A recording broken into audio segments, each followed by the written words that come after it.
Abraham is a revered figure in three great world religions: Christianity, Islam, and Judaism. He left the sophisticated civilization of Ur of the Chaldees to travel to Canaan, and he also undertook a journey of faith. Indeed, he is held up as an example of faith in the great chapter of faith, Hebrews 11. However, his faith failed at times, but despite these lapses, God was patient with Abraham, allowing time and opportunity for his faith to develop. The first mention of God's covenant with Abraham is found in Genesis chapter 12, verses 1 to 3. It contains the common characteristics of God's call, God's command, and God's promise. One element of the promise was that Abraham would become the father of a great nation. But this aspect of the covenant was revealed to him in stages.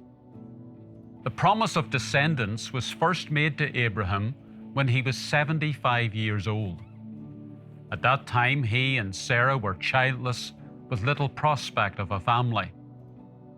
After the passing of some years, Abraham expressed his concern that he would ever have a son, and God promised him that he would have an heir from his own body. Abraham initially believed God's word, but then he tried to help things along. He had a son by Sarah's maidservant Hagar, but he was not the heir of promise.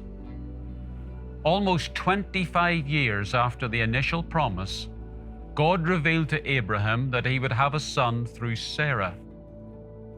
His immediate reaction was to laugh. Sarah was almost 90. But Isaac, the son of promise, was born the following year. Abraham's journey of faith reveals God's remarkable patience. He met Abraham at his point of need, and he revealed his plan for Abraham at a pace in keeping with Abraham's level of spiritual growth. In the same way, God has a plan for each of us, and he reveals it a step at a time.